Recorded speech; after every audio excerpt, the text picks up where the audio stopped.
Hello, everybody. Welcome to Global Hack Week Cloud Week. This is our part 2 of OpenClaw in the cloud. If you are just joining us, don't worry. We have the recording for part 1 on our YouTube channel if you would like to revisit that. But feel free to stick around and we can continue where we left off. And if you haven't met me already, my name is Wei, a coach here at Major League Hacking. And a fun fact is I've made a pull request to OpenClaw a couple weeks ago at a hackathon fun fact. So feel free to check out my contribution on OpenClaw repo if you're interested. With that, I'm going to share the check-in link with everybody. Hello, Roko Zent, welcome. And Amsterdam 9000, welcome everybody. Is it cooler to join from Twitch or YouTube for this session? That is a great question. We tend to have more crowd on Twitch, but don't worry, any chat that you send on YouTube and Twitch will be streamed to me and I will reply on stream. Okay, it looks like you're on both. Excellent.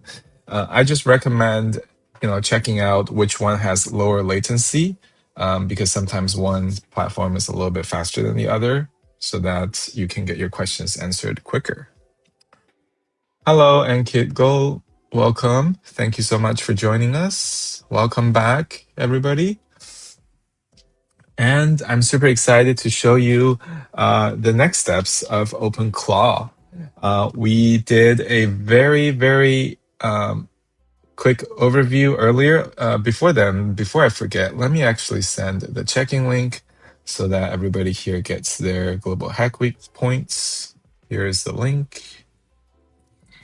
And I will send that in chat as well. We also have the QR code on the top left if you'd like to scan that on your phone as well.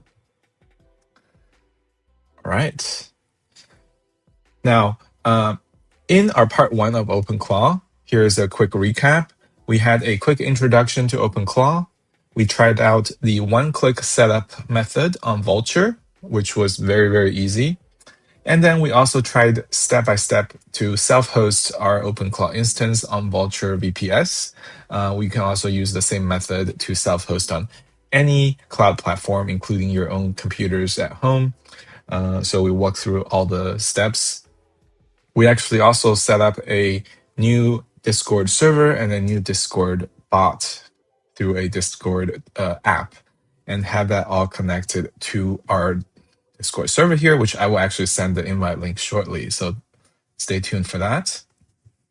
And then we connected to the free large language model API provided by Vultr under the serverless inference feature. So that is the API we're currently using, my OpenClaw. And I've already been talking to it a little bit, and we can take a look at some of the token usage. So I have used 32,000 tokens so far.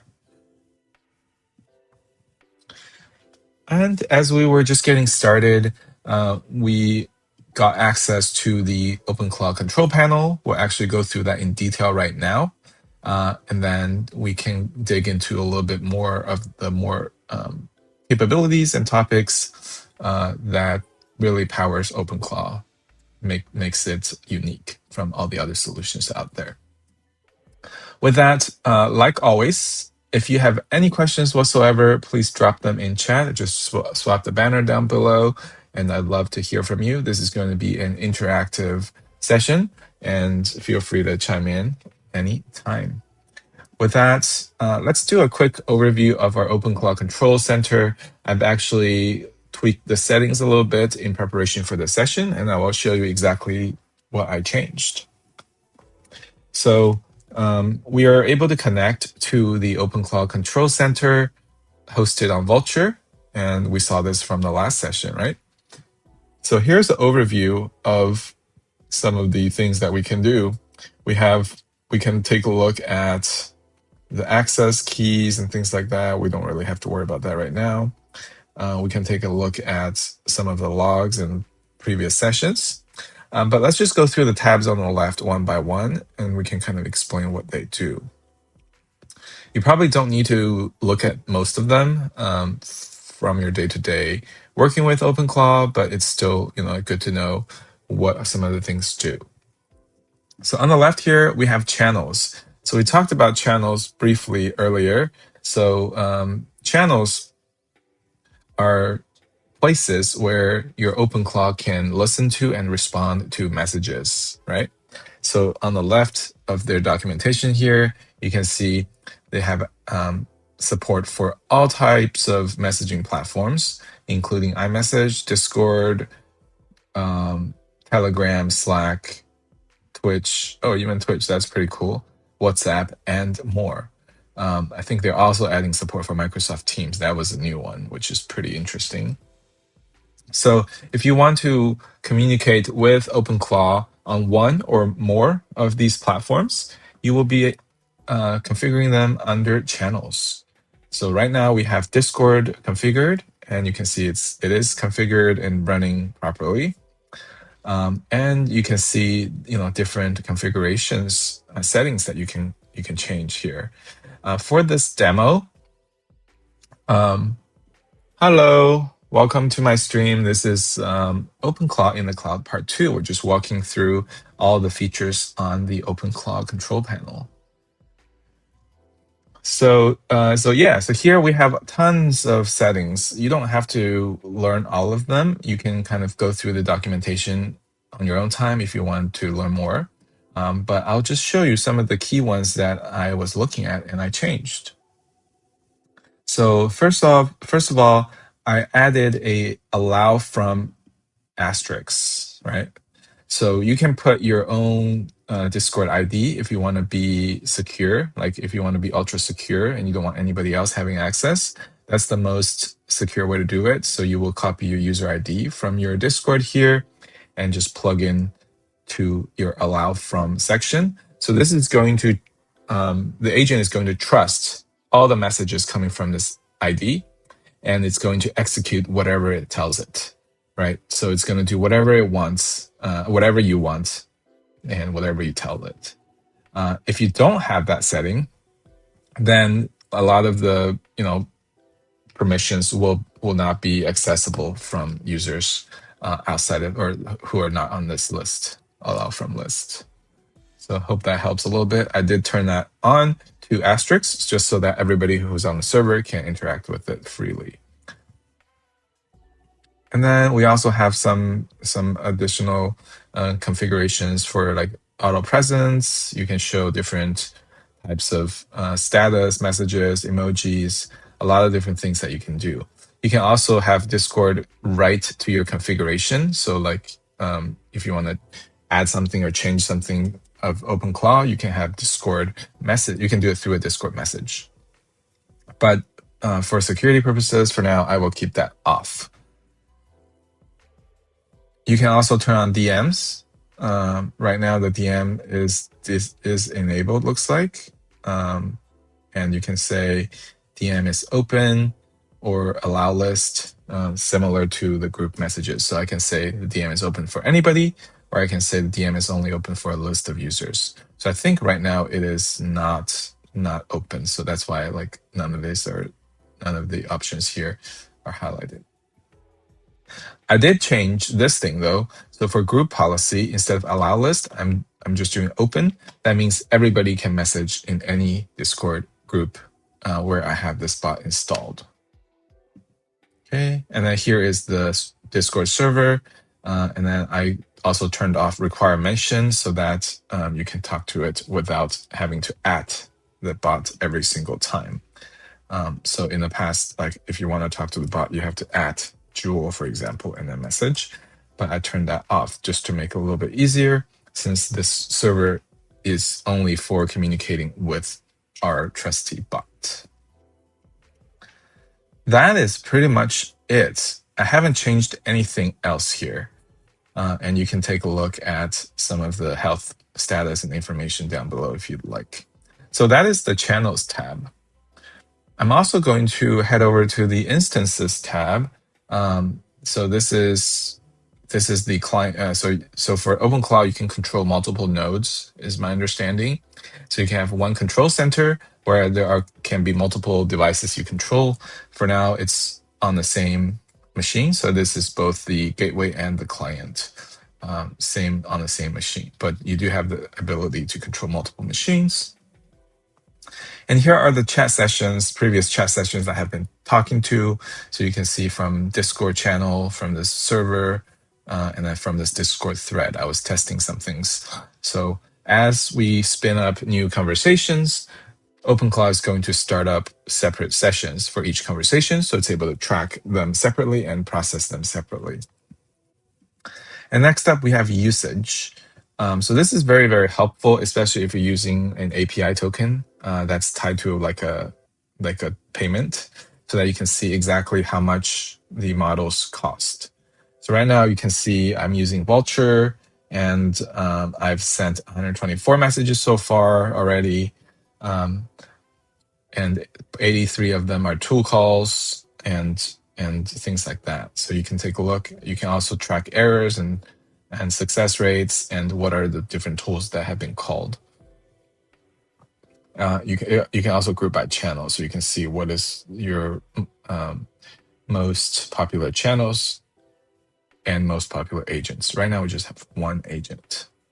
So this page is very, very useful, especially if you're using like a Claude model or like a Codex, GPT, or Gemini models. You'll be able to see the costs very easily from this page. Has anyone heard of cron jobs? If you have worked with like Linux servers running jobs, recurring jobs, you will be very familiar with this concept of cron jobs. A lot of people use cron jobs to schedule tasks, right? So like a morning digest, or like at the end of the day, summarize whatever you have been working on all for the day, or just run things periodically to check on your email or anything you'd like. So cron jobs can achieve that. So here you can configure a new cron job. For example, on the right here, morning brief is an example. And you can configure what agent to use, what the schedule should be, and what is the task. So you can literally describe your task in plain English or any other language, and it's able to pick that up and run it and get back to you. And the delivery tab section is also very useful. Like you can configure where to deliver a response. So once the agent completes a task, you can say send it in a specific Discord channel, for example, or the last channel I've been talking to it on, which is very useful here. All right, we got a couple more chats. Welcome, Midnight Banto and Tatio and Ayush. Welcome everybody to the chat here and to our stream. And if you haven't checked in already, I highly recommend you check in using the QR code on the top left, or just look at the chat history, which may not be available actually, but you can use the QR code up above if you'd like to check in. So we just covered all the control sections. Let me know if you have any questions or doubts, and I'd love to get those cleared. And in the meantime, we'll just keep going. This is a very magical section. So this is the agent section. That's where all the magic around agents happen, right? So we have our main agent right here, and you can select a primary model and a fallback model. So we just have one model configured right now, which is Minimax M2.5. And we can also provide a fallback model in case that model fails, which we can do in a little bit here. And what are some of the different things you can tweak on this agent, right? You can think of an agent as a persona, an expert with skills and with its personalities, right? So if you look at files under the agent, you'll see a few files here, quite a few files here. We have agents.md. This is a file that explains what all is included in this agent and some instructions on how to use some of these files here. So for example, we have soul.md, and this is who you are. Let's take a look. So who you are, you're a chatbot, you're becoming someone, you should be genuinely helpful, have opinions. So this is just text that you can configure or customize to your liking. So this is the default soul of the agent. And if you want, you can actually Google OpenClaw soul template or collection. Looks like this one is out of date, but you can take a look. Okay, directory of soul.md for agents. So create your soul philosophy. You can read more about all that, like the best practices to define the identity of the agent, the structure, the boundaries, the values. So a number of different examples here that you can copy from. So very, very useful stuff. So I'll actually copy that. Soul.directory is another good one. So you can take a look at everybody else's agents' souls, which is going to be pretty interesting. And you can adapt from any of them. So that is souls.directory. All right. I'll keep this open for now. Maybe it might be useful in a little bit here. Let's just keep going. We also have tools. So these are a collection of tools that the agent has access to. Think of each agent as like a employee, right? Maybe one employee has access to your email inbox to reply to emails. One employee has access to your database as a database engineer. Or things like camera. Maybe you have a security guard who's responsible for watching the camera for things. And you can give them access, each agent different access based on the tools.md file. And we also have identity, which is a little bit different from soul, in that identity is the actual name, creature, vibe, emoji, and avatar. So who am I? This is the identity of this person, of this agent. So here, because I asked it to be Jewel, the jump wire jellyfish from Major League Hacking, it's able to figure that out.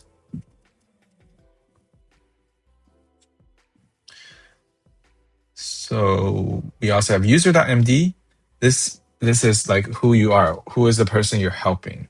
I haven't filled this in, but this is how you can customize your relationship with the agent. For example, this agent could be your employee, and you can say what to call them, like how should this employee call you, and different employees can have different names for you, and depending on what they do, right? And you can have different time zones, nodes. So these are like detailed information about human, about you. I'll just leave this blank for now. And we'll only have a couple files left. Bootstrap is like an initial file that says, okay, who you are, no memory yet. So ask the human to figure everything out. And then update these files, identity and user. So this usually is used only one time when the agent first comes up online. And then we have heartbeat. So this is similar to cron. Basically, maybe that you want the agent to check on something and follow up on something periodically. That's very useful, especially if you're kind of monitoring something like your inbox, or tracking some events, or monitoring a web page, like all kinds of things you can think of. And heartbeat just kind of monitors it and then search for patterns and run things periodically. And if something comes up, it can ping you. So those are all the files under the agent. I know we just went through a lot. If you have any questions, if you want me to go faster, slower, just let me know in chat.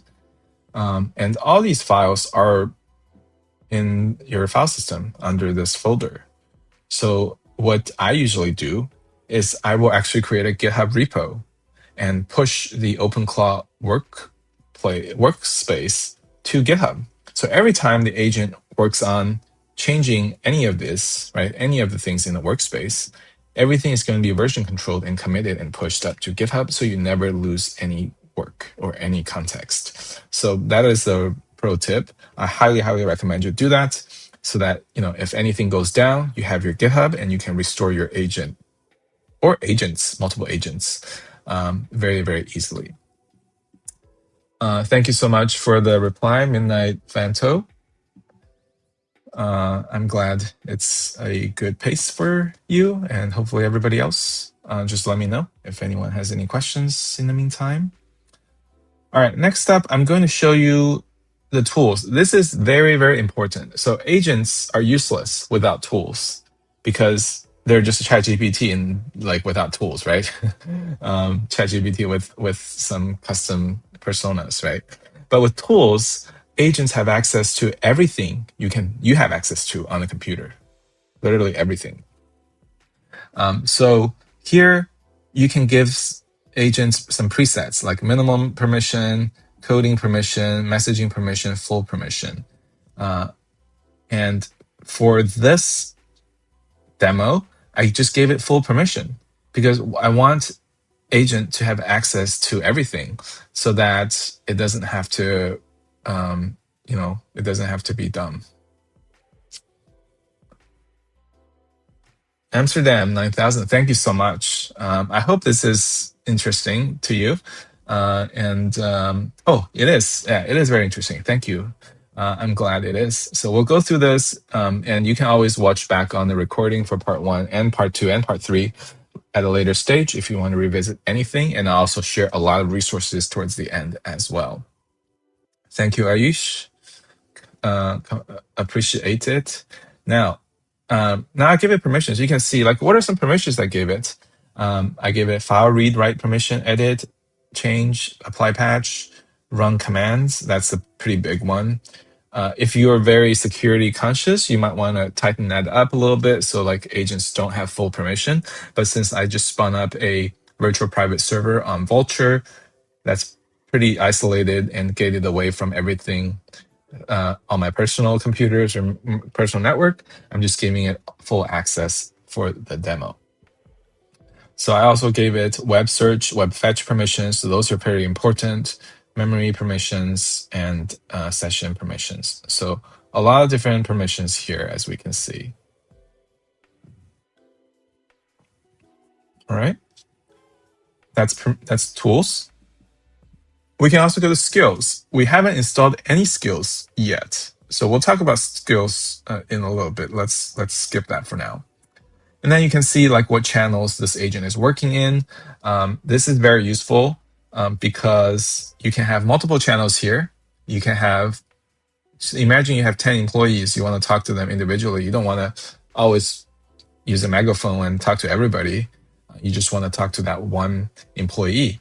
So that's the idea. So you can either in the group chat, you can configure it to tag that employee, or you can have separate groups for each department or for each bot. And that's my preferred way of doing it, so that I can talk to an agent separate from everybody else, so they don't get, they don't all consume context. So that's my preferred way, and that's how this is currently set up, right? So you can see this main agent is listening on this Discord, and that's what it's listening on right now. You can also configure specific channels, as I mentioned. And then lastly, we have cron jobs. Cron jobs we kind of mentioned earlier. You can have this agent do different things at different times. So the only difference between cron jobs and Heartbeat, as Heartbeat is periodic, every 30 minutes, it will do whatever you want it to do.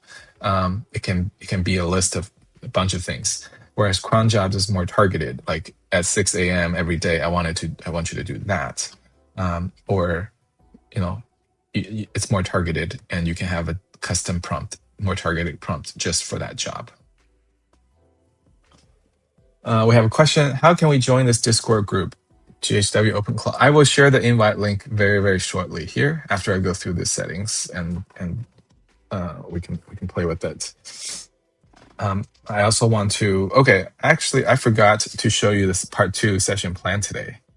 We're going to continue OpenClaw setup, which is what we're doing right now. And we're going to show you how to get more large language model APIs. And that is OpenClaw. I'm going to show you some of the free models on OpenClaw that we can use. And we're going to level up with some skills. So after we complete that, I will share the Discord server invite so you can try it out for yourself. Because right now, it doesn't know anything. It doesn't have any knowledge or skills. Okay. And then here are the skills we're talking about. We haven't really installed any skills, but if you are interested, you can go to this official Claw Hub website to take a look at all the available skills here on the internet. Yeah, and then we'll keep going.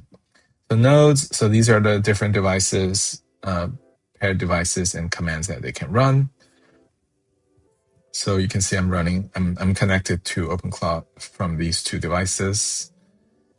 All right, config, this is the main configuration. I won't go into detail, but this is where everything is managed, including all the models that we were using. For example, the vulture, the API key is here as well.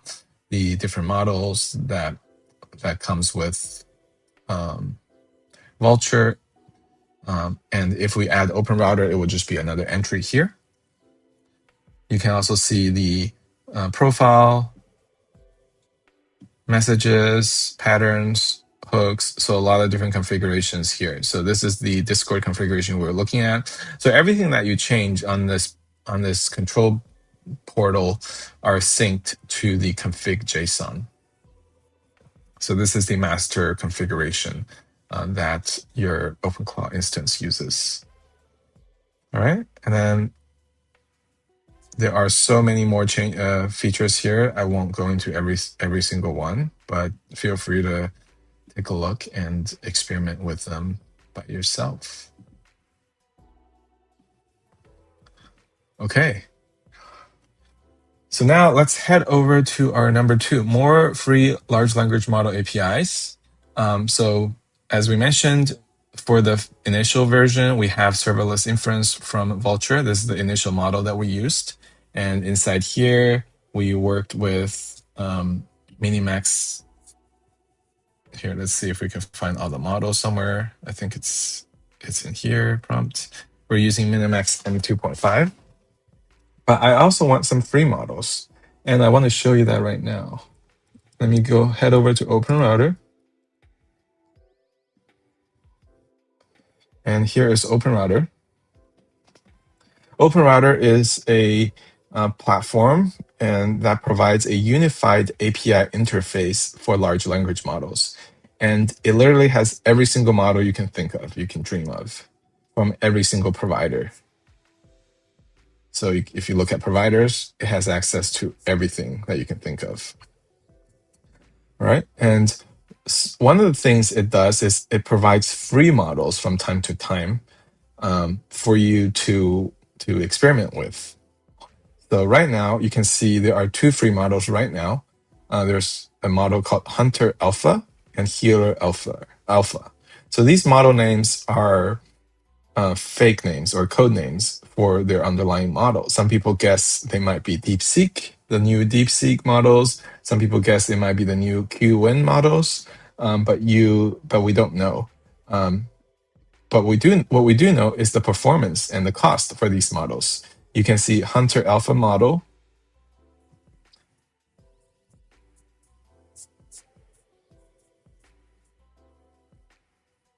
has been used on OpenClaw. 158 billion tokens have been used on OpenClaw. Like everybody's using it on OpenClaw. Even just yesterday, it was at like 80 something. So literally doubled in one day since I checked. So Hunter Alpha model is pretty popular. And there's also the Healer Alpha model. That's also popular, but a little bit less, but still pretty popular. You can see OpenClaw, 37 billion tokens on this one. And for this demo, I'm just going to use the Hunter Alpha model. and it was just released 3 days ago. One thing you do have to keep in mind, though, is that all the prompts and completions for this model are logged. So the provider, that's how they operate for free, right? They're testing it. So that's how the provider makes money and makes the model better. So you just have to keep that in mind. When you send that in, the provider is logging all your prompts. And that is A-OK for our test, but just something you need to watch out for. And I'm going to then start adding this OpenRouter as a provider and add the model to our OpenClaw. And we can go to, I think, under tools, maybe? No. OpenRouter. We can just go to their documentation, search for OpenRouter, and configure models, right? So OpenRouter model, they have a unified API. That's perfect. And let's see, onboard, we can do the onboard and create a new provider. So let's just do that. Let's head over to our SSH session here, connect to it, and run OpenRouter onboard. Sorry, OpenClaw onboard. We're onboarding OpenRouter. And in the meantime, I will create an API key just for this API key. This is going to be on OpenRouter. I'm creating the API key for GHW, OpenClaw test. All right. And I will have it, I will create and copy. All right. So we're going to keep going. We're going to do a manual onboarding, update values, local gateway, workspace. All right. So here's the model auth provider. We're going to choose OpenRouter. Where's OpenRouter? It has to be here somewhere. Okay, it's they're not alphabetical, so it's a little bit difficult. OpenRouter, paste API key now. And then we're going to, I guess I can enter it manually. Is that easier? I want Hunter Alpha.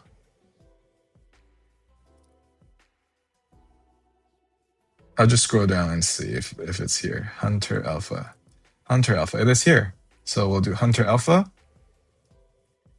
So you can see they have different context sizes. This one is context 256, and this one has context 1024.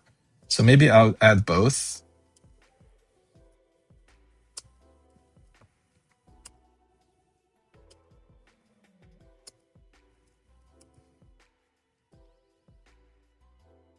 Okay, hold on. I think I need to do config. That might be a little bit easier.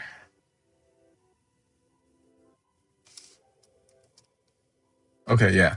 OpenRouter config is the way to go if you're just adding a model. So I'm going to do that here. Before then, let me just make sure it wasn't already added with what I was doing there. Config, reload. Just want to make sure it hasn't been added.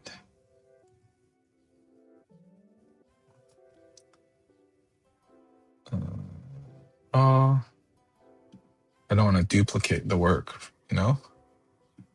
So yeah, it hasn't been added, so that's A-OK. Let's go ahead and add that again here.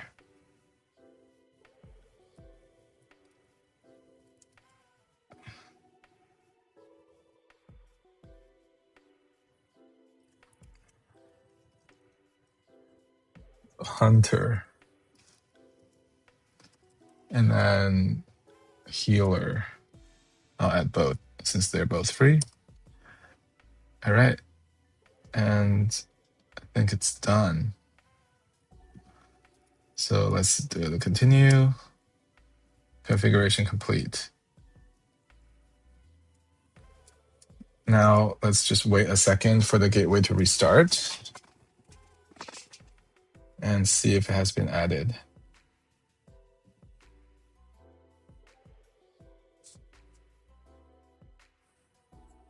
Okay, you can see under models, we have OpenRouter Hunter Alpha, OpenRouter Healer Alpha.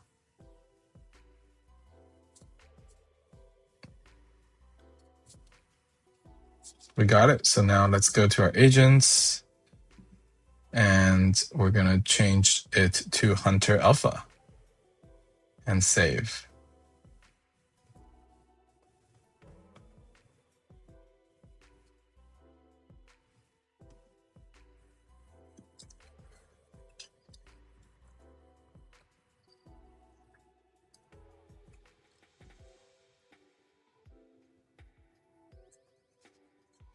Okay, let's refresh. It does take a couple seconds for the gateway to restart. So let me just make sure it is taking. Okay, I think it took Hunter Alpha. All right, excellent. So now we can verify it, right? By going to our Discord server here and we can ask the question, what is your model using status? And it's currently using OpenRouter Auto. That's incorrect. So we need to restart gateway. We can do it from the UI.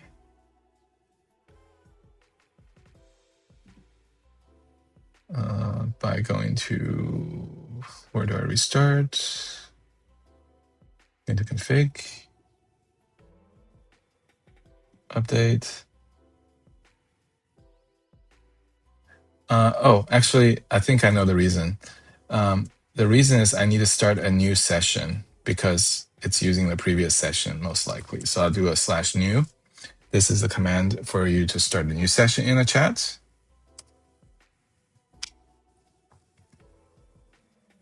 We'll give it a couple seconds. All right, so we have a question in chat. Which model is good, Hunter or Healer? So it looks like Hunter is a lot more popular than Healer. So we can actually compare using this page. I'll send the link as well. So the nice thing about Hunter is it has a 1 million context length, which is definitely better. And you can take a look at the different capabilities. It looks like Healer is more for like vision, hearing. But you can take a look at the completions. Oh, it looks like Healer is actually maybe more popular over the last day. 31B, 150B. Never mind. Hunter is definitely more popular. But Hunter is also a little bit slower, as you can see. So it really depends on what you're trying to do. And then Healer, as you can see here, has multimodal capabilities, whereas Hunter is only text. So text should be more than enough for our use case for now. Good question. That's probably something I messed up on. So let's fix that.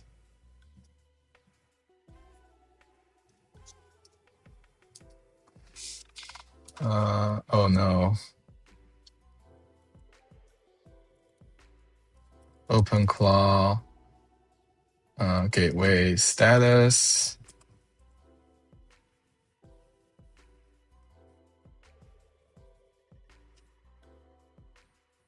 Okay, it's running.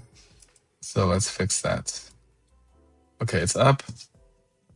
Let's go to the agent. And let's do Hunter. And then save.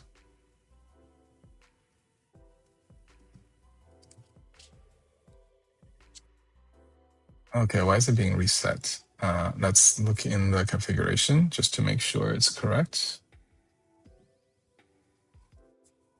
The configuration is your source of truth. So you can see we have OpenRouter logged in with API key. We have agents default is OpenRouter Auto. That's not what we want. We want Hunter.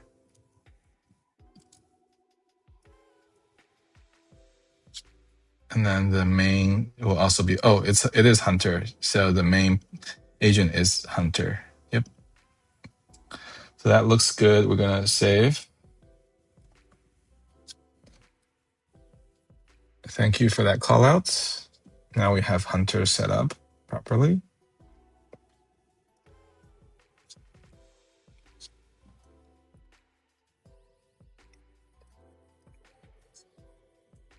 Yeah, so this is a very nice way for you to kind of analyze the difference in the model, visualize performance. Oh, you can even ask.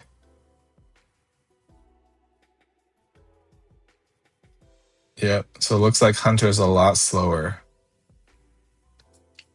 but it takes in more tokens, 4 times the tokens actually. Okay. So I think it's done. It's done restarting. So let's try it out. So I'm going to start a new session just to clear everything out.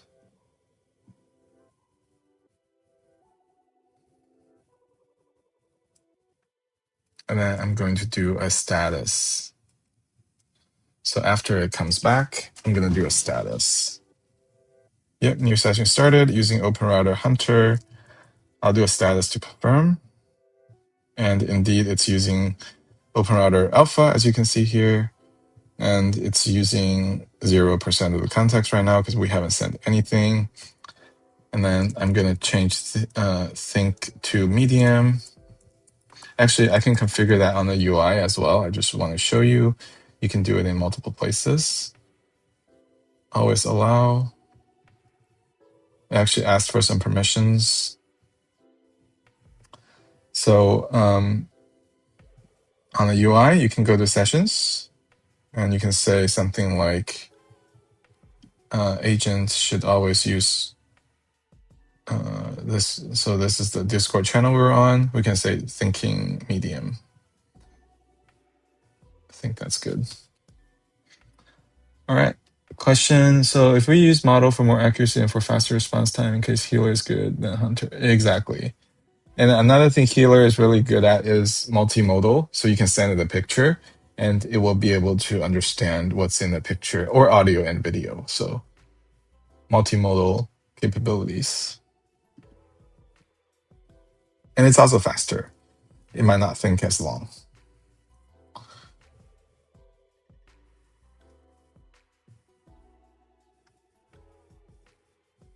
Okay. So I kind of figured out some of the things that we did earlier today, which is searching for the hackathons and things like that. Great. So now we have, I have too many tabs here. Now we have this set up. I just wanted to kind of give you an overview of the 4 core concepts of OpenClaw. We've already gone through them, but I just want to highlight them from this website, which is very, very useful. You have soul and identity. So each agent can have their own persona and personalities. Memory system. So I didn't mention that too much, but OpenClaw has a memory system using markdown files by default. So it will try to remember things. So in the example that we just saw with our Discord here, it actually read through the memory from earlier today. And it knew that I was asking about MLH hackathons that are happening. Another component is skills. So we'll get into skills like right now. And then automations and cron. So we talked about all that as well. So if you're interested to learn more, this is a very, very good website to learn about OpenClaw. Hello, Smith. Welcome. Does it connect to Obsidian? Yes, it actually works fantastic with Obsidian. So if you look at their documentation, they have a maybe not. Did I spell it right?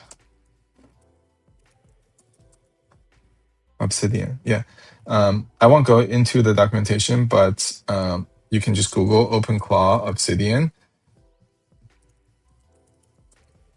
And you'll see so many setups with Obsidian. Yeah, it has also like an official skill for Obsidian to interact with it. So highly recommend you check that out. I really want to get into Obsidian more. I haven't been using it. I've only read about it. I've never used it in practice, but I heard such great things about it, especially when used paired with OpenClaw and agents.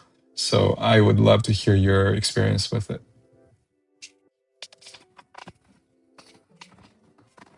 Okay. And just for funsies, I fed those pages to Notebook LM from Google earlier, and let's take a look at what it generated. So I asked it to generate a slide deck. So let's take a look at the slide deck. Architecture, always on assistant, identity, memory, skills, automation. Okay, this is the chatbots, and then this is OpenClaw with a lot more complicated, a lot more arrows. So this is the identity for the OpenClaw agent. For personality, keep it precise and helpful. 200 lines is too long. Short-term context window, medium-term, long-term. So this is how it manages memory. And then daily logs goes into weekly logs goes into memory. And I don't know why I put the font names here. JetBrains Mono. How your agent retrieves the right memory. It's pretty interesting. And then, wow, there's a lot it was able to generate with those links. We won't go into everything. I just figured I'd show it. Here is a video explaining it too. This is all generated by Gemini. I don't know if you can hear it, but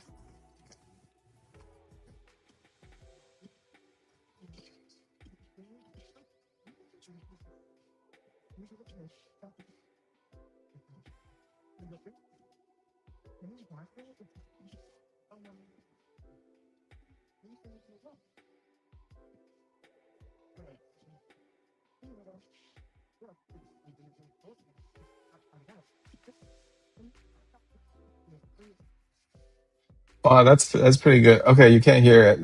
That's fine. I just figured I'll show some of the screenshots here. But it's pretty cool. If anyone is interested, I will share this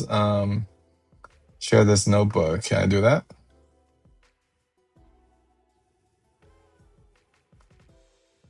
Full notebook. Oh, I think I have to share with specific people, unfortunately.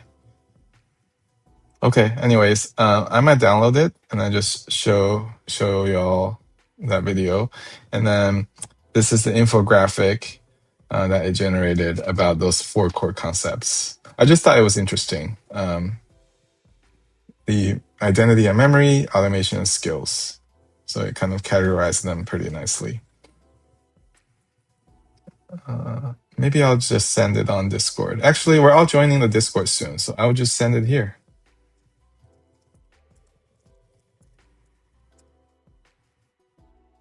And then I will not give Jewel permission so it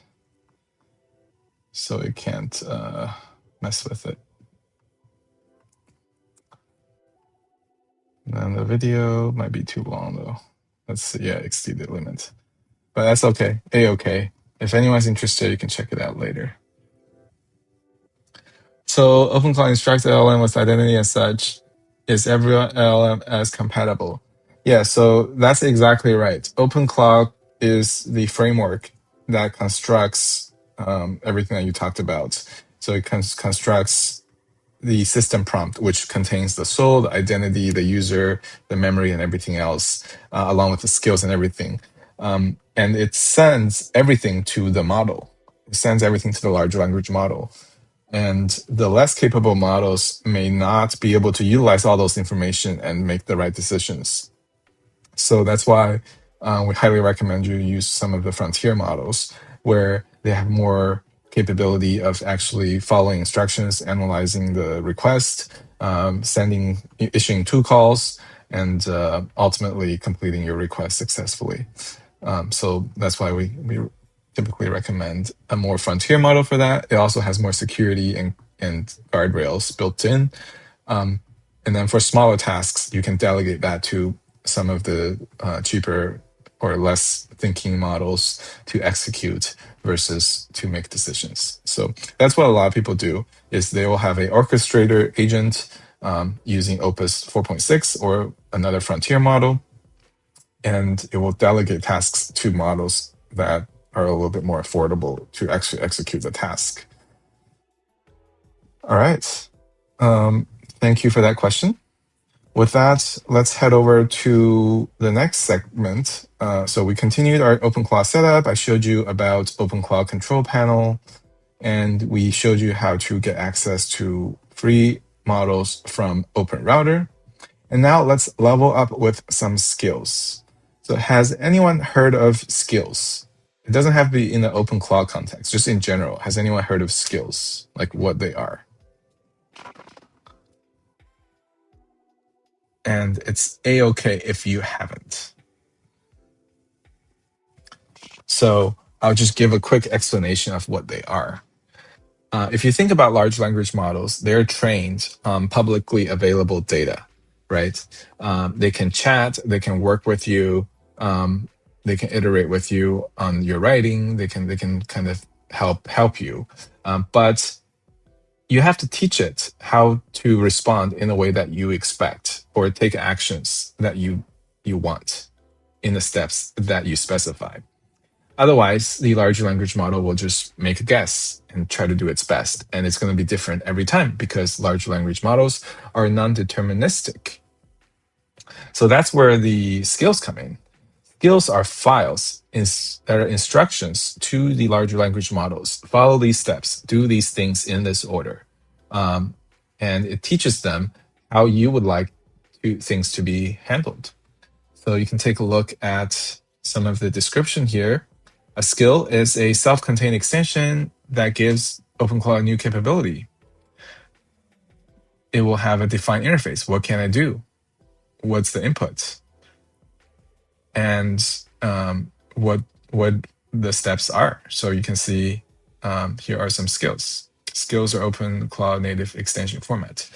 And then the agent skill specification is the overarching format that all the large language models and coding tools honor and support.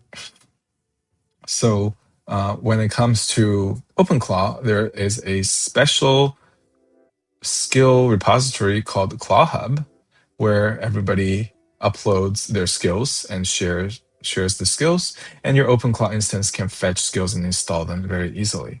If you're using Claude Code, for example, or Copilot, you can also go to skills.sh. That's another very popular hub for agent skills. You can see what the most popular skills are. Hello, welcome, Mohan. Thank you for coming to our stream here. So let's install some skills. The first thing I want to install, I want to make sure everybody installs, is called Skill Vetter. Skill Vetter.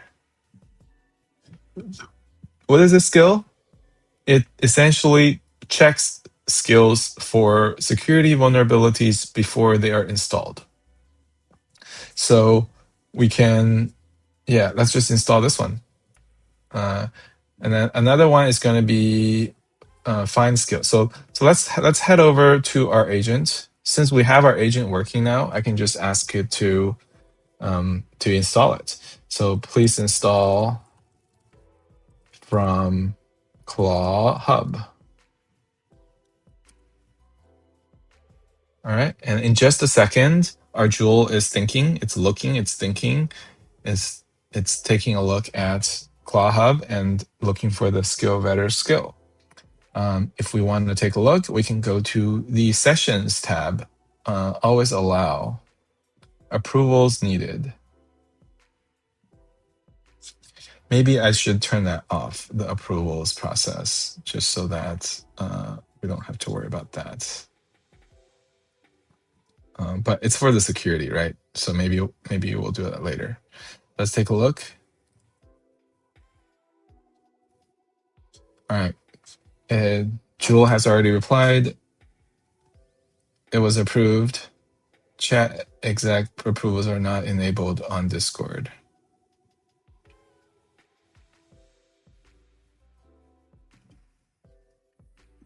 I see. I already approved it, so let's take a look. So it's actually running, and it's going to try to run this command, claw hub install skill vector. I will say always allow.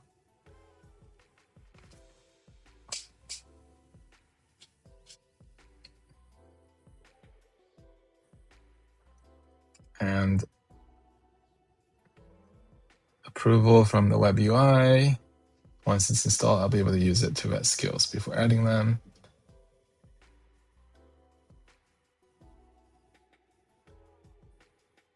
Okay, so looks like there's still like security around executions. So I'm just going to say, so I'll let it install first. It looks like it's still installing. Tool output, one tool, installing Claw Hub skill vector. It's okay, it's being installed. And just like that, it has been installed. The output, the skill vector is installed. So now, whenever someone wants to install a new skill, skill vector will be triggered and it will be installed properly. All right, now let's actually fix this permissions issue. I can go to our chat. I can start a new chat here. I want to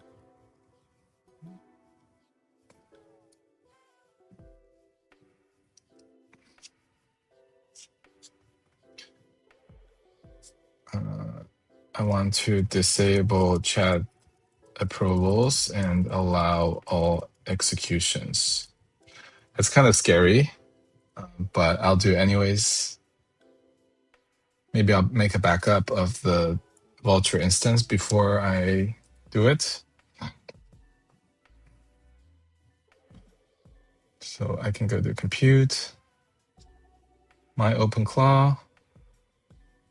I will probably make a backup in a little bit, but for now, I will, yep, I want to disable.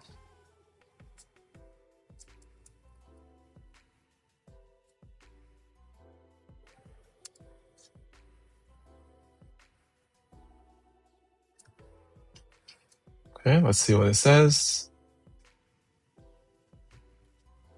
When you're executing commands in the OpenClaw Control Center, you have full privilege because it's a trusted channel.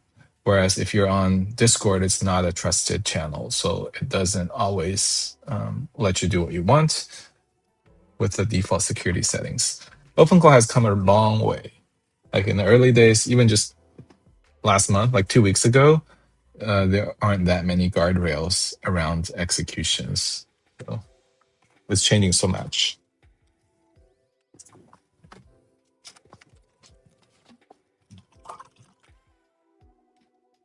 Okay, there you go. It will set the approvals to off and then restart the gateway. So the gateway is turned off now.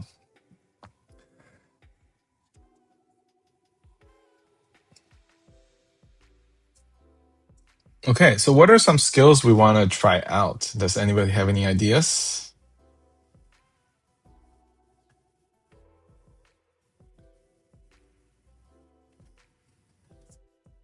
See all skills.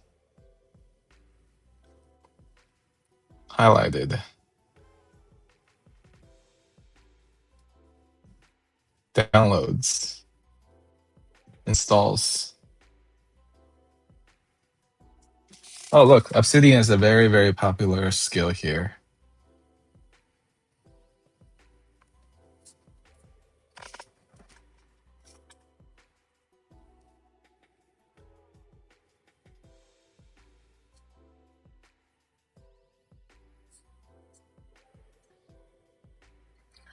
I might do agent browser.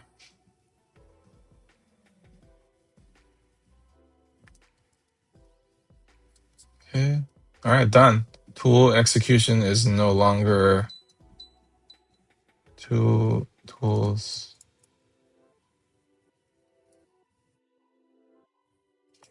What are options for it be full? Allow all executions. Listening to a mic and engaging at a keyword similar to Hey Google. Oh, my Google Home just triggered 1 second. Stop. Okay. Um, you tricked me. Full. Let me do full. Yes. Switch to full. Yeah, that's definitely doable. So probably need to run something to capture the audio continuously, and then trigger it on the keyword. For this workshop, we probably won't have the bandwidth to cover that, but I do want to cover installing a skill, and I also want to cover creating a skill. So we have about an hour left, so we'll try to cover those right now. So let's see. Let's wait for the gateway to come back up. All right. How do you have a browser? Personal Jarvis. Yes. All right, we're gonna install Agent Browser skill. So let's head over to our tool here. Since we have already gave it full execution access, we wouldn't have to encounter the approval again. So install Agent Browser skill on Claw Hub from Claw Hub and use it for all future browser related interactions.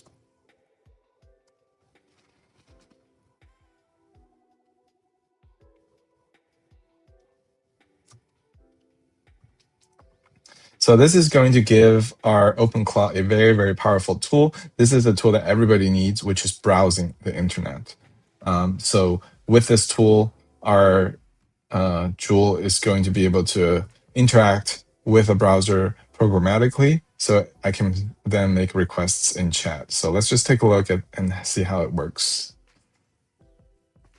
And since it's thinking, I can actually head over to the session here and see exactly what it's doing behind the scenes.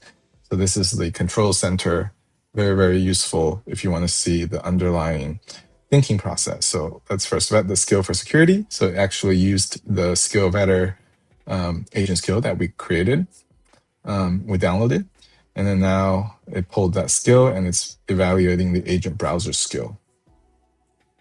So it's searching Claw Hub with agent browser skill.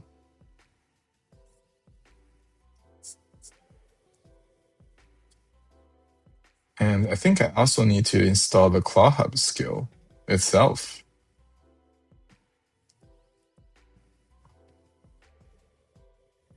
I think I may be able to use configure to do that. So let's try that out. OpenClaw config.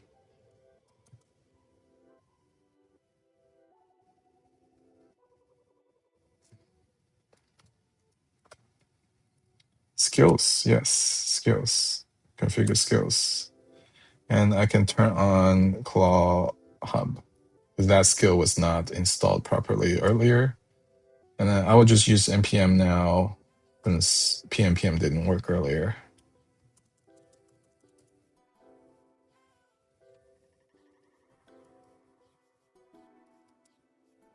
Okay, it's done. So now we also have the Claw Hub skill. If you want to look at all the skills that are installed, you can do a list OpenClaw skills. OpenClaw workspace skills. So we have skill vector here. And I think the Claw Hub skill is installed on a higher level on top of our agent, but we don't have to worry about that right now. Let's take a look at sessions again. Let's see if it's installed. Oh, it's flagged as suspicious. Shoot. Oh, it is installed. It reviewed the code and everything's fine. But why is it still thinking? Oh, it's installed it to a temporary. Maybe I shouldn't use SkillVetter for this demo just because like we don't care about security right now. But for your personal installation, you should definitely do that. Claw hub list. Oh, it's installed, I think. Okay, it's installed.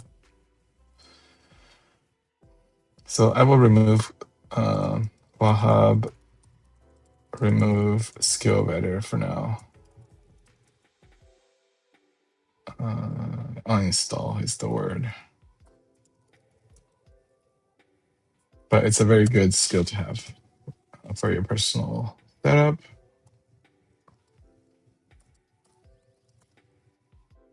Okay, perfect.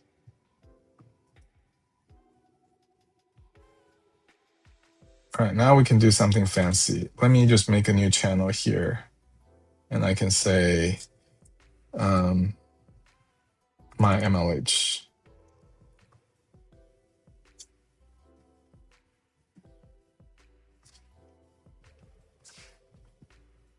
I can say, please log into my MLH and pull my work history. My account email is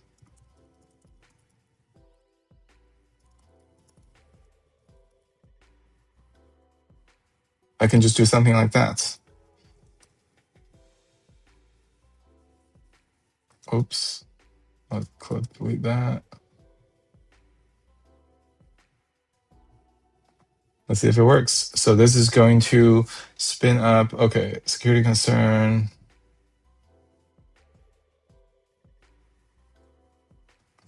Please continue. It's okay.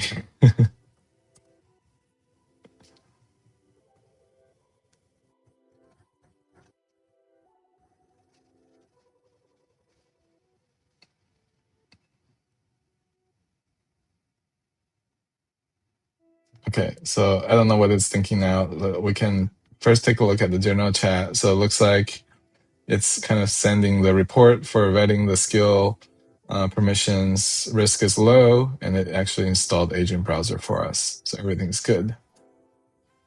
Now we go to my MLH. Let's see what it's doing behind the scenes. Let's go to sessions. And then you can see this is the my MLH channel right here, my MLH.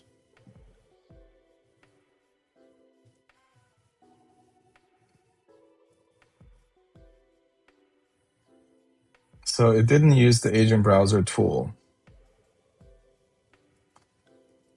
Let's see. It didn't use the Agent Browser tool. Let's help it a little bit. Remember to always use Agent Browser. Do not use the built-in browser tool. I guess it hasn't installed a browser yet locally, but we'll use Agent Browser. I just wanted to see this tool work, and we should be good. Refresh.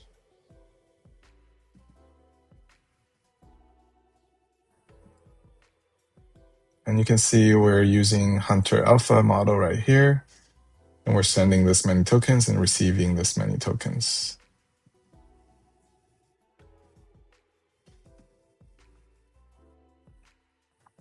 Okay, so maybe that's, will it fetch OTP2 to log in?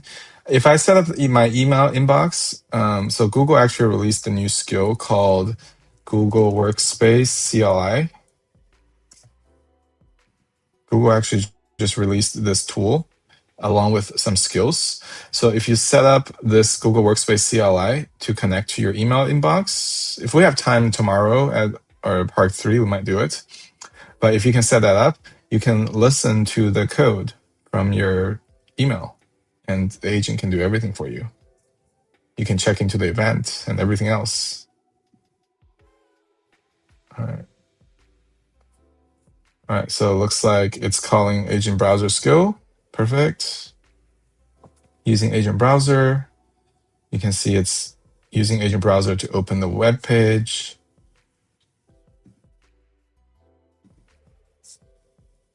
It's going to try it again. And it's actually going to be clicking. You can see the login form is up, so the AI is able to figure out the login form and filling my email address, as you can see here. And it clicked the login button. And let's see. Good call. Let me enter the email and submit. I need that code to continue. So could I check the code? Yes, I can check. So 875756.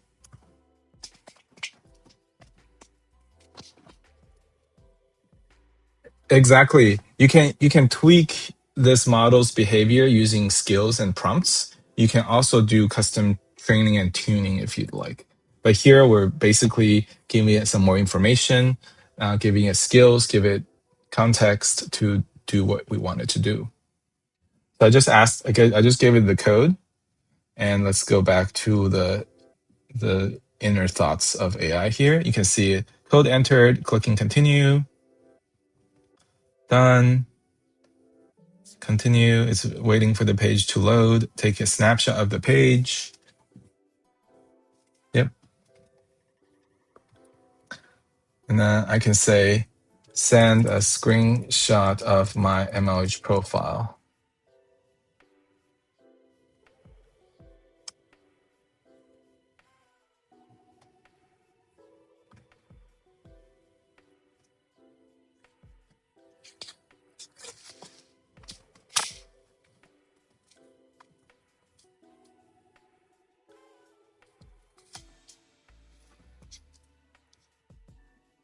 Thank you. Thank you for the compliment here. I'm sure Joel appreciates it. All right. So since it's first time,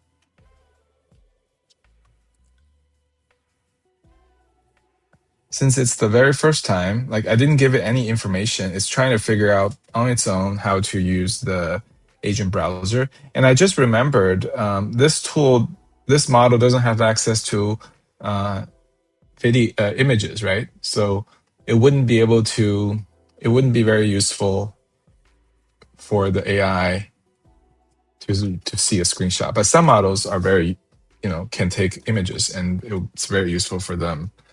But maybe let's wait a little bit here, and if it still doesn't work, we'll give it a different task. Yeah, it's okay. It's reading an image. It's actually took a screenshot. Maybe I'll ask it to check into the event. That's even better, right? So I can do Global Hack Week. Where's the URL here? Global Hack Week.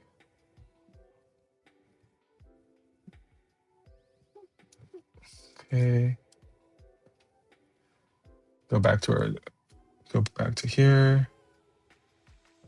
Still processing a new code. I don't have a new code. All right, so it looks good, works good, but why does it take so much time if we're using Healer instead of Hunter? Yes, if we use Healer instead of Hunter, we could see improvements, potentially, yes. So why don't we try that? Why don't we try that together? So let's go, hold on, what did it say? Okay, yeah, it didn't work this time. So I'm just gonna start over. And then I will show you how to switch model. So we can click models.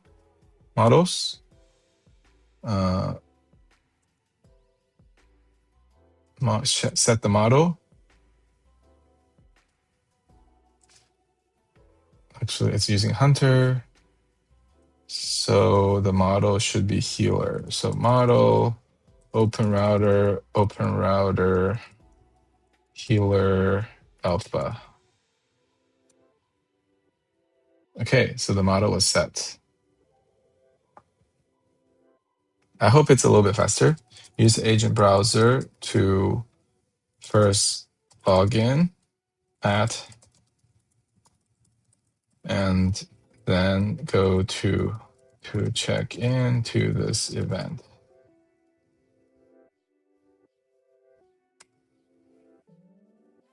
All right, I don't know if it's going to be faster or slower. Let's take a look. It's an experiment. Agent browser is pure text. All right, let's see.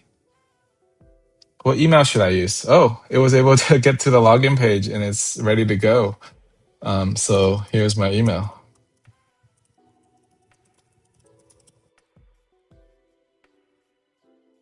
Wow, that was pretty quick.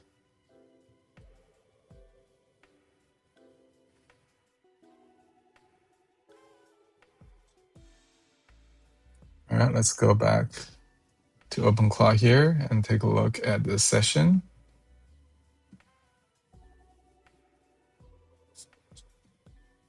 Okay, it's asking for 6-digit code. Let me grab it.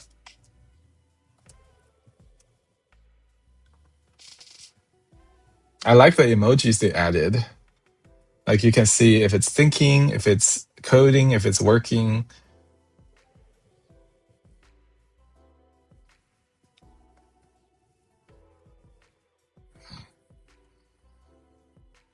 Now we can look at the thinking process.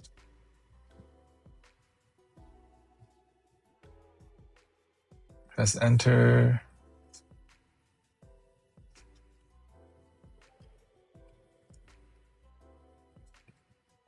I know the MLH login is a little bit wonky sometimes, so let's see if it works. So it actually went in and typed in, I don't know what spin button means. Can I share the schedule? Of course. So if we go to ghw.mlh.io/schedule, you will see all the events happening today. We have a fun mini event, Wikipedia races, happening in an hour and 10 minutes, and another fun Tetris mini event. And then afterwards, we have a few awesome sessions that you can join in.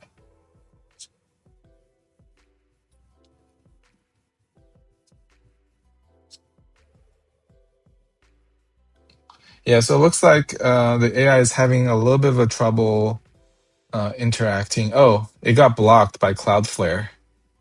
That's why. So MLH has very tight security, and it's actually blocked by Cloudflare, so we can't access the My MLH page because of that. Unfortunately, yeah, it looks like a Cloudflare challenge. But yeah, that will happen often. So that kind of brings me to one of the challenges here at Global Hack Week. I wanted to try out. We can do it together and write a skill. So if we go to challenges, one of the events that happened yesterday was introduction to GAFA. Sign up for GAFA. And GAFA is actually a platform where you can send requests, and they have some amazing. Hold on, this Discord is kind of pinging me.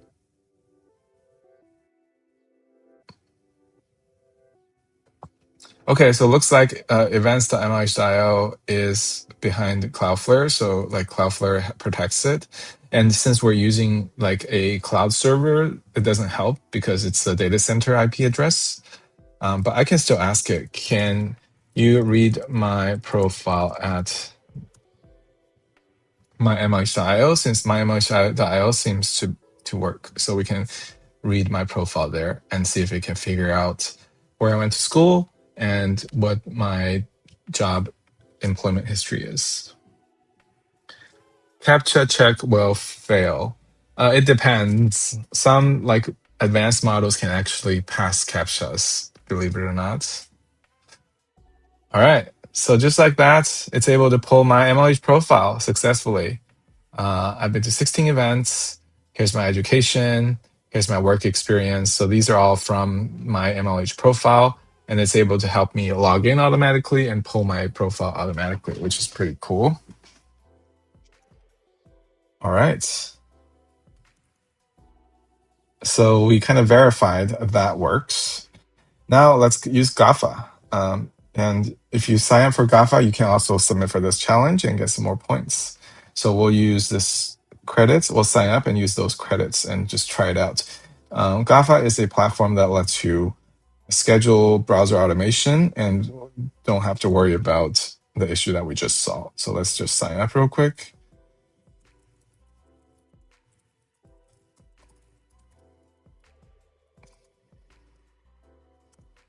Okay. Okay, that password is too weak. And then the code, let's grab a code from here.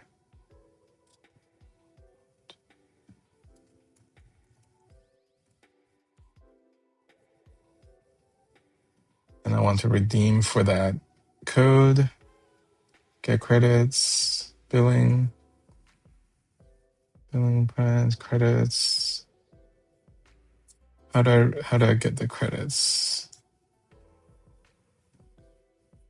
Let's see if there are any instructions.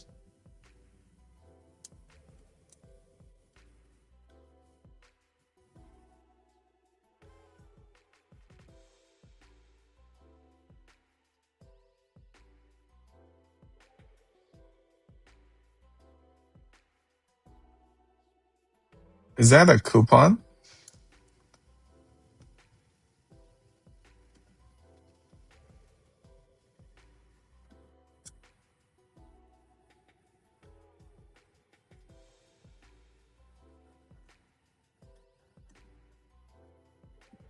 I think it's maybe a coupon type of thing. So add promo code, apply.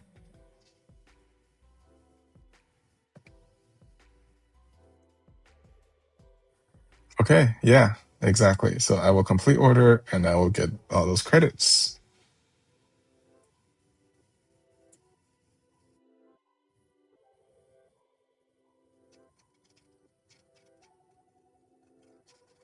Perfect. So just like that,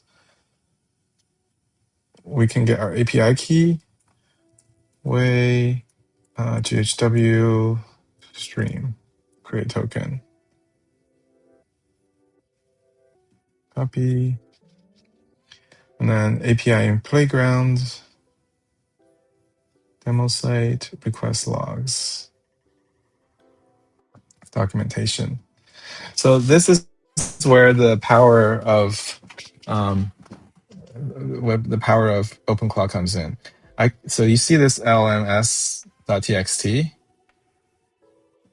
I'm going to click on that. So this is everything that has to do with GAFA. And then I can also just go to the API reference. And I can also go to context 7. So there are many ways to get documentation for APIs. So I wonder if there's already a GAFA skill I can use. So let's take a look and do a search on ClawHub. And there's not. But we don't have to worry because there's a skill creator skill. Okay, skill creator.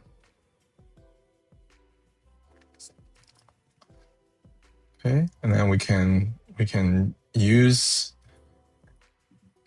this here, and then we can say install skill creator skill from Claw Hub and build a skill for GAFA, something like that. And then we can give it the API documentation.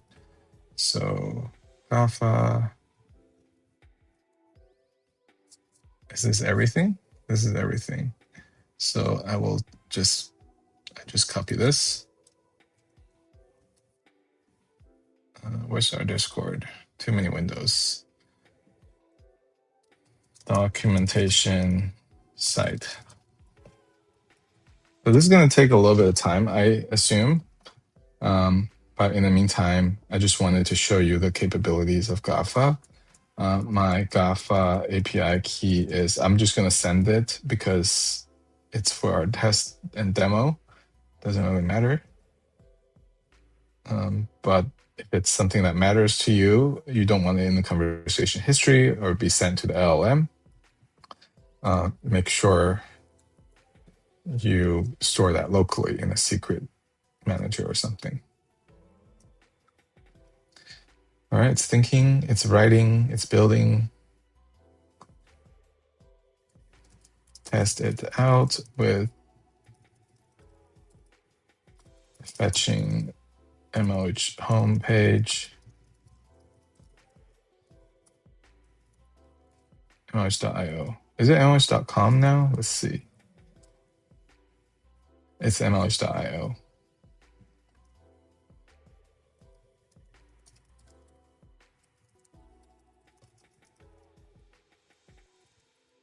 And send it to me as an attachment. I'll send this afterwards once it's done. Okay, everything's done. That's a little bit too quick, don't you think? Less than 2 minutes, like a minute. It figured out. It grabbed the skill creator skill, fetched the GAFA documentation, and built everything already. It's done. Okay. Well, let's try it out. See if it's real or fake. My GAFA API key is this. Test it out with fetching MOH homepage and send it to me as an attachment on Discord. It's a little bit too quick for me.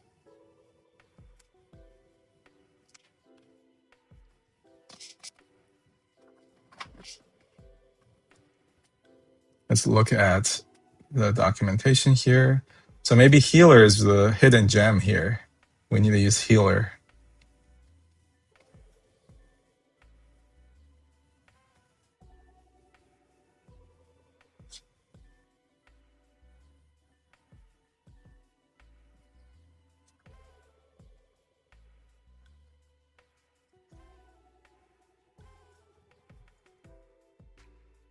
Well, if this doesn't work, then that's kind of a pity. I think this is it. I think it's working. Let's see.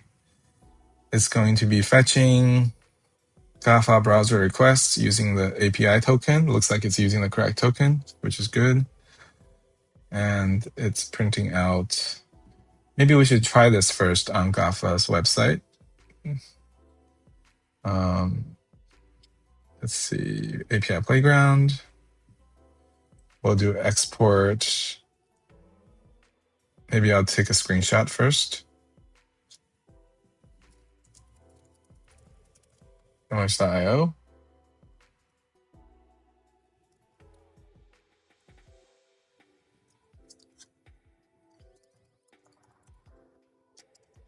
I do have credits.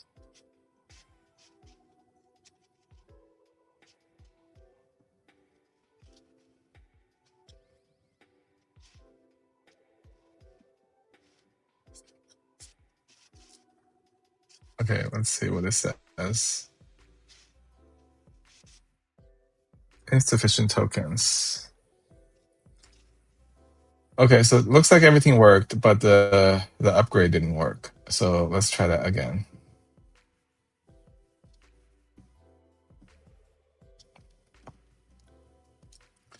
What was the code again?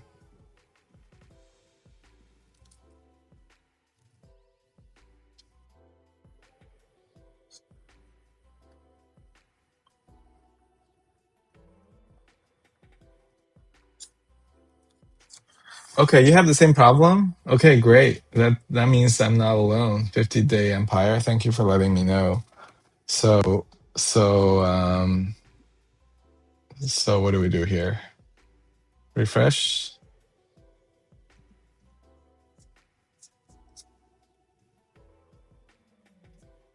403. Okay, yeah, that's why. That's why. If sufficient tokens.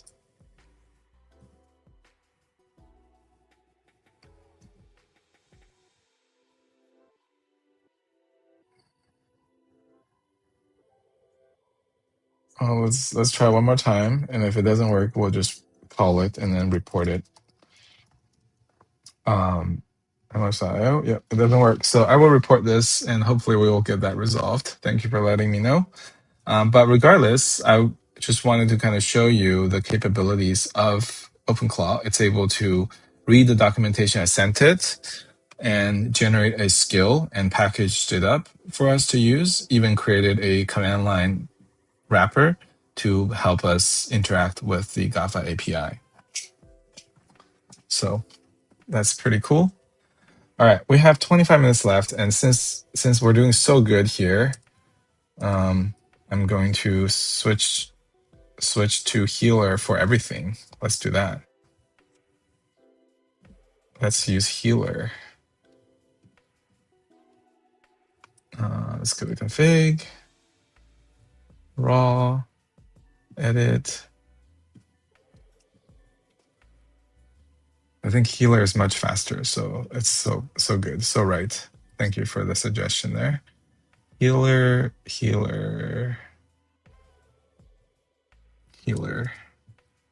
Perfect.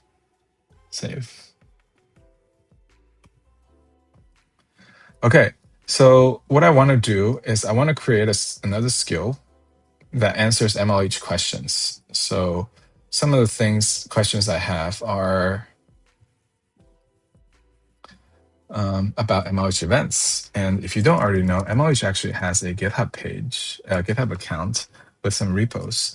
So we have MLH Hackathon Organizer Guide, MLH Policies, MLH Hack Days Organizer Guide,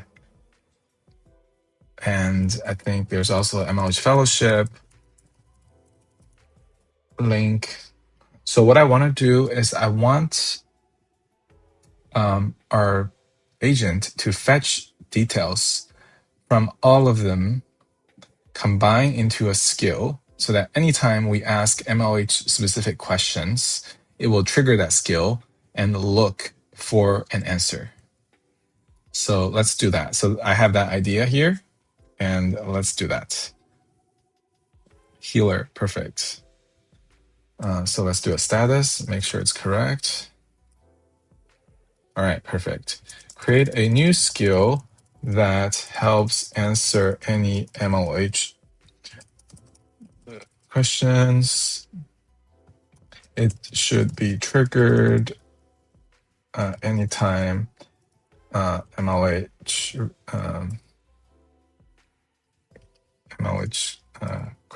anytime questions are asked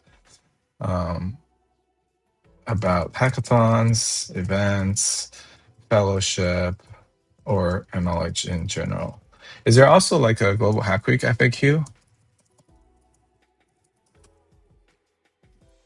There is. Okay.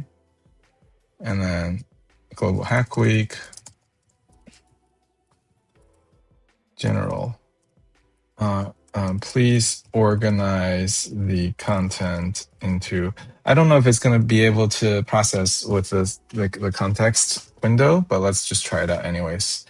Into subfolders, so agent only reads and the necessary content without loading the context. Necessary relevant searches and reads them. And markdown, so agents only, okay. And then I'll just paste in some links.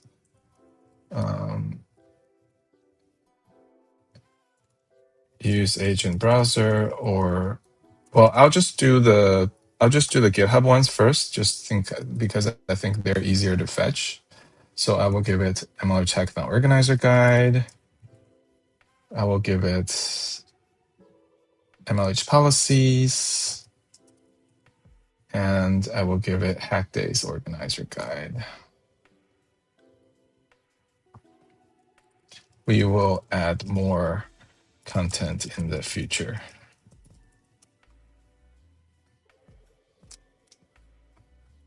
All right, let's see how it does. We're gonna go look at its session history here. Boom. And let's take a look.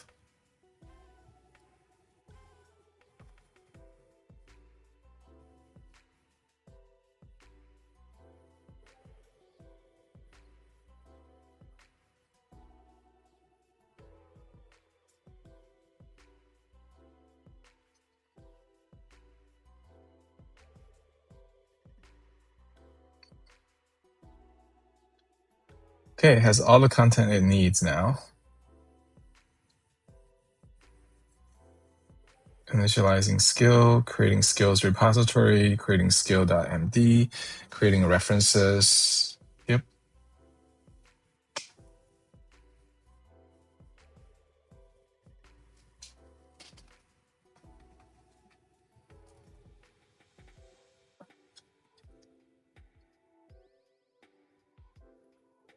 Okay, it's creating all kinds of files and references, code of conduct, hackathon rules, organizing member events, hack days, cheating, discipline, context terms.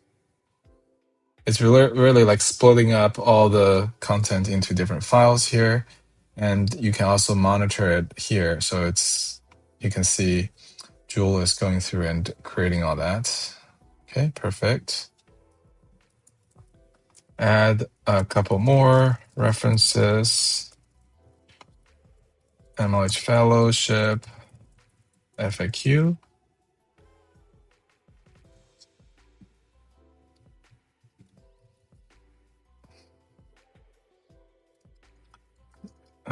Global Hack Week, FAQ.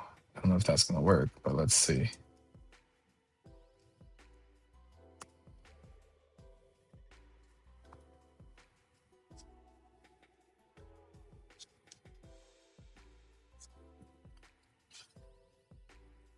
Just headers. Let's try browser.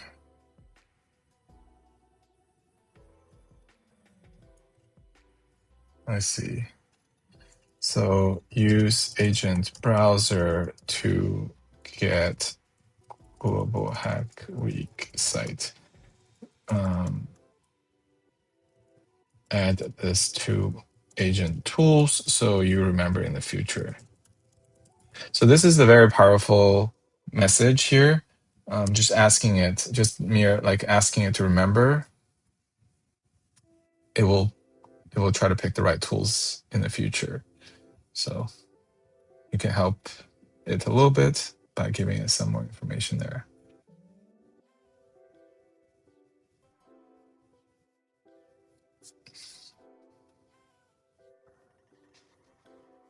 Okay, so fellowship covers eligibility. Global Hack Week covers brand.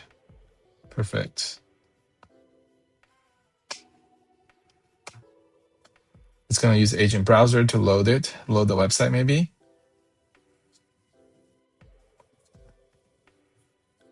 I think that's it. So let's actually go to MLH questions and create a thread.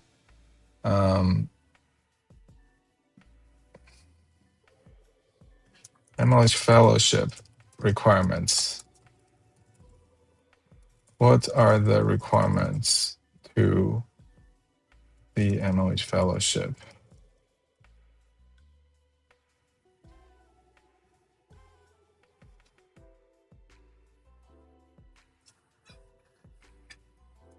So one thing I'm looking for is it actually triggering the skill?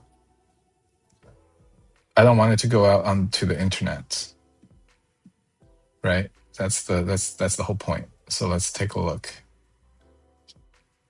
And it figured out the MLH skill.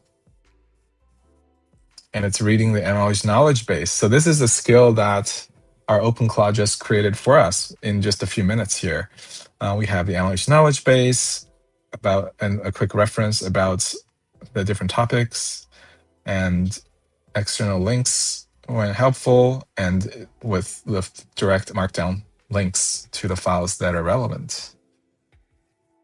And if we look below, it actually read the fellowship.md file reference, and this is the reference from the fellowship document.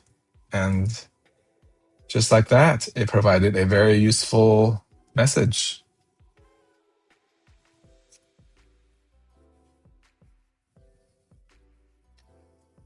All right, excellent. So let me share an invite to everybody, and then if you want to play with it and see if you can break it.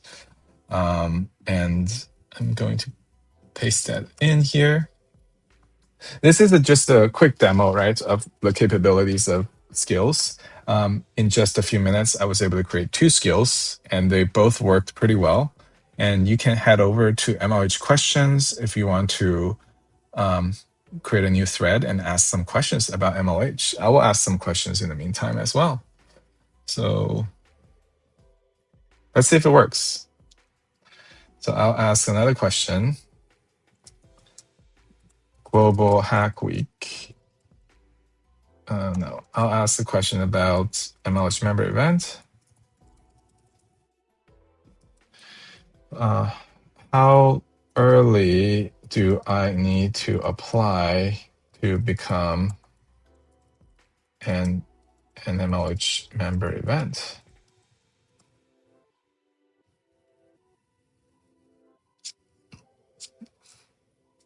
Thinking.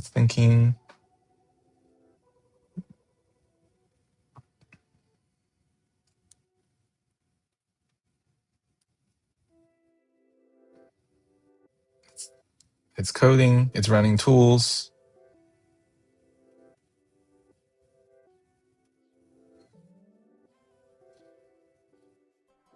We can open in full view just to make it a little bit easier. Okay, sweet. This is exactly the information I'm looking for. You'll want to apply 3 to 4 months before your event date. So if you're planning for April, you should apply by December, and all this information, and even the apply link. So this is very useful information, actually, right? So I can actually go to the document if I want to really look for it myself. Policies like member event guidelines. Like this is where I find it because I've been here before. Out of all these files, this is where I find it. But it's pretty cool that our trusty OpenClaw is able to use the skill, indexed everything, and find it for us very quickly.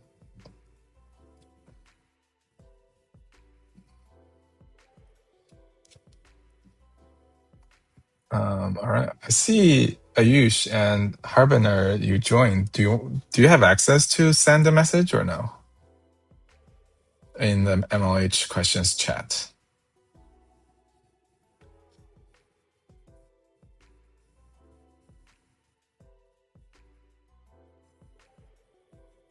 Here, send messages in threads. I think you need that permission. Should be good now. Yes, you have access? Okay, sweet. Yeah, so you can continue to play with it. If you don't mind, just don't hack, because I gave full permission for the bot. Let me actually make a backup while we're talking about it. GHW, part 2, take snapshot. So this is a very useful feature if you're using a virtual private server. You can take a snapshot of any virtual machine at any time, so that if the machine is messed up, you can always revert back to the snapshot. You can also do automated backups, so it does it every day, every week, every other day, things like that.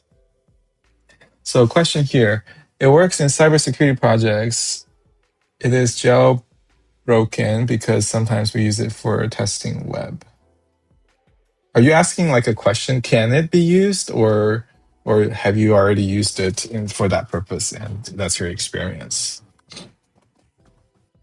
Maybe you can clarify for me there.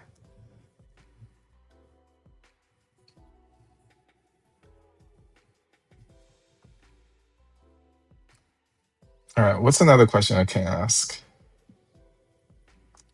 Hack Day. What is Hack Day and how does it differ from a MLH hackathon? MLH Hack Day. And I can, because I created multiple threads, OpenClaw can continue the conversation with the context of those threads, which is very, very useful. So I can say, how many people are what are the required documents for the application? I can ask follow-up questions like that. And OpenClaw will spin up multiple instances and respond to our messages because they're in different threads. They'll have different session IDs and everything's segregated.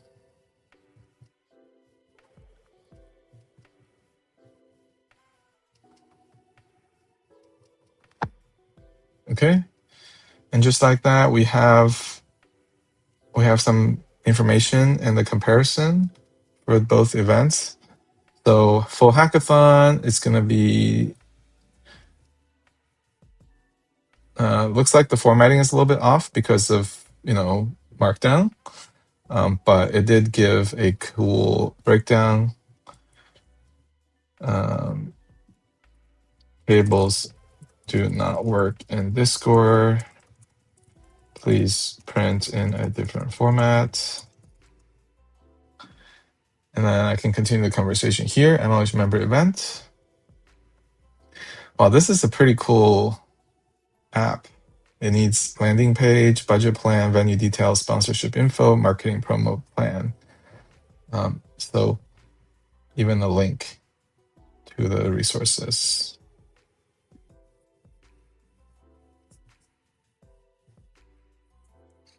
Hack days. Okay, so here are the differences. In case anyone in the chat here wants to host one for MLH Hack Day, it can be less than 12 hours, single day in-person mini hackathon event. You can just meet wherever your club meets, even a library room or a classroom works. MLH will ship a swag pack you can give out to your hackers. Reimbursement designed for building speeds, and full MLH hackathon is like a little bit more involved, and we actually send an MLH coach to the event. Cool.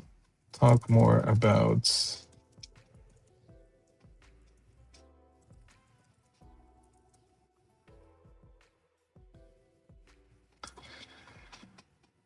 all right, so I think that kind of wraps it up for our part 2, and let's kind of go through the standard Q&A and key takeaways here. If you have any questions whatsoever, please message and chat now. We have a few more minutes for this stream, but here are the key takeaways. In part 1, we learned about OpenClaw. We installed it on Vultr, both using the one-click and also self-hosted version, showing you how to go through everything and configure everything. We spun up a new Discord server and a Discord app, connected the bot. And then in part 2, I started showing you the free LLM models that you have access to through OpenRouter. It seems to be working pretty well. In all honesty, it's pretty performant. Just need to keep in mind that all your conversation history is being sent over to the large language models for improvements, and that's why they're offering it for free. And then we showed you all the different tools on OpenClaw here, and we kind of went through them. We also learned about the 4 different key differentiators of OpenClaw when compared to other solutions, which is pretty cool. And we learned about how to install skills. So we set up some skills, and we also set up some memory to the OpenClaw agent so that it can respond. And we tried to use GAFA. It wasn't successful because of the issues with the token. So I will follow up with the team on that, hopefully provide an update on Discord soon. But it was able to write a skill in just a couple minutes after reading the documentation, which I'm very surprised and happy about. And then I gave it information about the MLHM documentation and the intention of creating a skill to answer MLH questions. And it was able to do that very, very easily and quickly. So now you can see the details, like all the things working here. We tweaked the settings to make all the Discord bots work fine. So looks pretty good to me.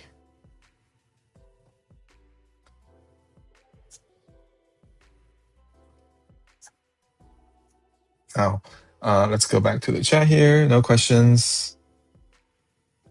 Thank you so much for coming. I know we hit a few roadblocks, but you kind of got an idea of how I think and how I solve things. So hopefully that was useful. Thank you so much, Spaceman wanna be, and thank you, Amsterdam 9000, for coming. Definitely check it out. And I shared the YouTube link from yesterday, which is a session from the Vulture team. Let me just find it right now and resend it. It's this one. So if you're looking for, this is from Myrtle. If you're looking for free credits for Global Hack Week from the Vulture team, you can play around with the free credits at this link. Just watch his recording. He also spun up a OpenClaw instance directly using a one-click feature and give you an overview of the Vulture platform. Feel free to let me know if you have any questions. And then here's from Ayush. Can you tell me what is covered in OpenClaw Part 1? I see. What is covered in OpenClaw Part 1? You can watch the recording. Here, let me just find this URL here. You can watch the recording at this link. You can just kind of scroll down a little bit to find it. But the gist is Part 1, we did a quick introduction to OpenClaw, and we tried out one-click setup on Vulture. So it's like literally one click to set up a virtual private server that has OpenClaw pre-installed. And then I went through setting up a separate OpenClaw using the step-by-step playground or the getting started instructions from OpenClaw, so that if you want to install it on any other cloud hosts or your personal computer, personal devices, you can do that on your own. So that's the main reason for that. And then I showed some free large language model APIs, which includes the Vulture serverless inference API, as well as the OpenClaw API, OpenRouter API, which you saw in this session. So that was pretty much part 1, and we picked up from there. And you didn't miss too much, hopefully. But if you want to revisit that, you can always go back to the YouTube link.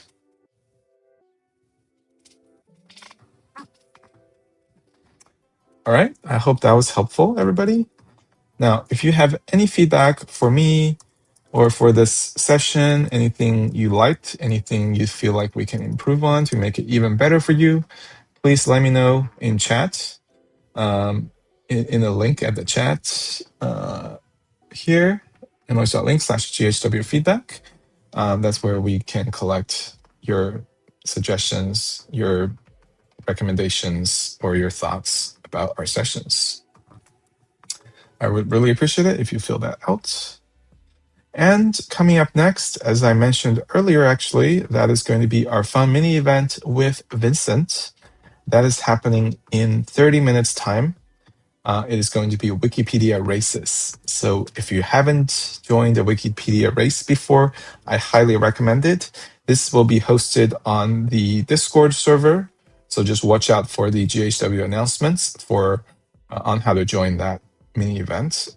I might sneak in if I have some time later, but highly recommend if you haven't joined the mini event before. With that, that concludes our workshop today. If you have any questions whatsoever, please hit me up on the MLH's Discord server. You can open up the ticket or just in the Cloud Week chat. We can have further conversation there. And tomorrow at the same time, not at the same time, tomorrow in 23.5 hours, I think, I will be running the last segment of our OpenClaw in the Cloud, part 3. So that's happening in 23.5 hours. Come by if you want to join us. We might, depending on what we feel like, I'll do some more prep work. I might connect up with my email address, maybe do some more advanced workflows to show you, maybe some more agents.